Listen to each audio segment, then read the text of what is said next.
नमस्कार। झारखंड की 10 फटाफट और काम की खबरों के लिए वीडियो को अंत तक जरूर देखें।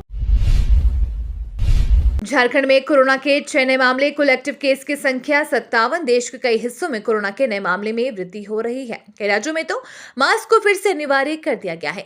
इस बीच झारखंड में भी कोरोना के नए मामले सामने आ रहे हैं। झारखंड के स्वास्थ्य विभाग की ओर से शनिवार रात जारी आंकड़ों के मुताबिक 24 घंटे में राज्य में कोरोना के 6 नए मामलों की पुष्टि हुई है। हालांकि अच्छी बात यह भी है कि 24 घंटे के अंदर 7 लोग कोरोना से रिकवर भी हुए हैं, जिसके बाद अब राज्य में कोरोना के 57 एक्टिव मामले हैं।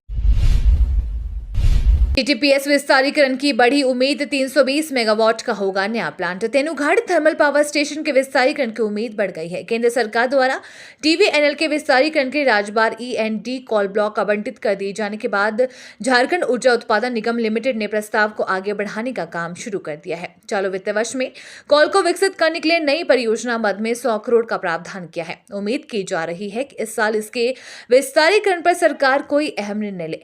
वर्ष 2016 में पूर्ववर्ती सरकार द्वारा इसके विस्तारीकरण को लेकर निर्णय लिया गया था, फिर भी बात वहीं की वहीं रह गई। वर्तमान हेमंत सरकार ने इस प्रोजेक्ट को बारीकी से अध्ययन करने के बाद इससे बढ़ाने का निर्णय लिया है। राज्य सरकार का यही एक मात्र थर्मल पावर प्लांट बचा है। इससे उत्पादित बिजली सेंट्रल सेक्टर की कंपनियों से सस्ती है, इसलिए सरकार अपने इस प्लांट का विस्तारीकरण करेगी। कुर्मी समाज को लुभाने का हेमंत सोरेन प्लान, जगन्नाथ महतो की विरासत संभालेगी उनकी पत्नी। झारखंड मुक्ति मोर्चा ने जगन्नाथ महतो के रूप में कुर्मी समाज का अपना एक सशक्त नेता खोया है। इसकी भरपाई पार्टी के कार्यकारी अध्यक्ष व मुख्यमंत्री हेमंत सोरेन के लिए बड़ी चुनौती के रूप में सामने खड़ी हो गई है। पार्टी सूत्रों की माने तो दिवंगत जगन्नाथ महतो के उत्तराधिकारी उनकी पत्नी बेबी देवी होगी। विधानसभा क्षेत्र डुमरी के उपचुनाव में झामुमो उनके चुनाव मैदान में उतारेंगे। उनके बेटी की उम्र 25 वर्ष से कम है और उपचुनाव होने तक भी वो 25 वर्ष की उम्र तक नहीं पहुंच पाएगा। दूसरा अहम सवाल यह भी है कि जगन्नाथ महतो के निधन के बाद स्कूली शिक्षा विभाग, उत्पाद विभाग किसे सौंपा जाएगा। ऐसे में मंत्रिमंडल में महतो, मांझी या मुस्लिम चेहरे में से किसी की एंट्री को संभावना बढ़ गई है। नगर विकास विभाग में 1688 पदों के लिए नियुक्ति प्रक्रिया शुरू, जल्द घोषित हो सकती है परीक्षा की तारीख। नगर विकास एवं आवास विभाग में 1688 पदों के लिए नियुक्ति प्रक्रिया शुरू हो चुकी है और शीघ्र ही इन पदों के लिए परीक्षा की तिथियों की घोषणा की जा सकती है। विभाग से 1688 पदों की अधियाचना क्रमिक विभाग को भेजी गई थी, जिसे उसी रूप में क्रमिक विभाग की ओर से कर्मचारी चयन आयोग को भेज दिया गया है। कर्मचारी चयन आयोग अब परीक्षा की तिथियों की घोषणा करेगा और नियुक्ति प्रक्रिया को लेकर तैयारियों की अंजाम तक पहुंचाएगा।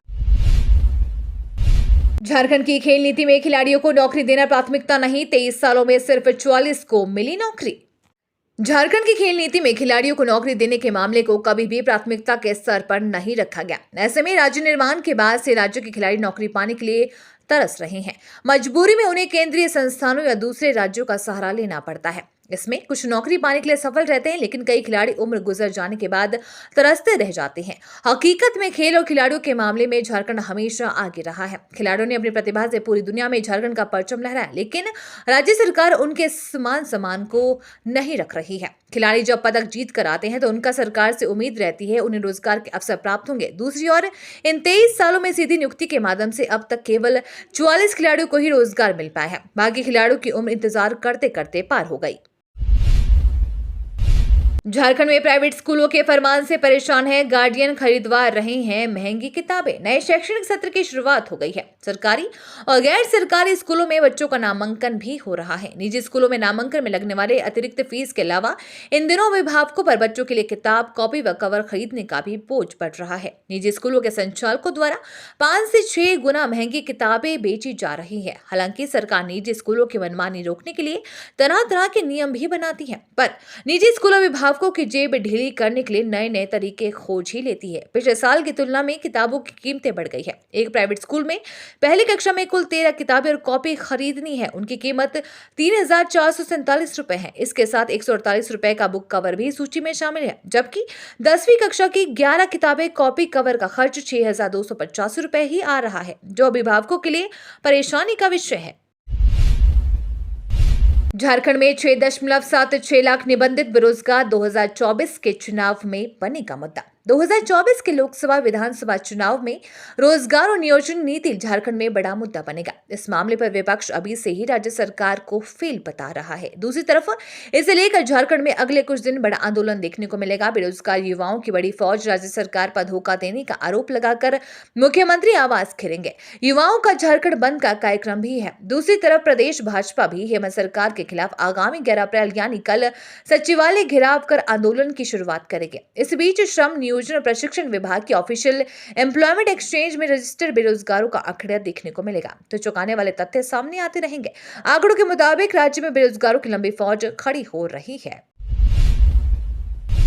जेएसएससी ने जारी किया पंचायत सचिव भर्ती का रिजल्ट। 1633 अभ्यर्थी सफल। झारखंड कर्मचारी चयन आयोग ने पंचायत सचिव भर्ती परीक्षा का आंशिक रिजल्ट जारी कर दिया है। यह भर्ती इंटरमीडिएट स्तर कंप्यूटर ज्ञान और कंप्यूटर में हिंदी टंकन अहर्ता धारक पद हेतु संयुक्त प्रतियोगिता परीक्षा 2017 के तहत हुआ है। जारी रिजल्ट के अनुसार पंचायत सचिव ग्रामीण विकास विभाग नियमित भर्ती के तहत 1517 और बैकलॉग भर्ती के तहत 116 अभ्यर्थियों का अंतिम चयन किया गया है। इसमें कुल 1633 अभ्यर्थियों का चयन किया गया है। जारी रिजल्ट को आयोग की ऑफिशियल वेबसाइट www.jssc.in पर देखा जा सकता है।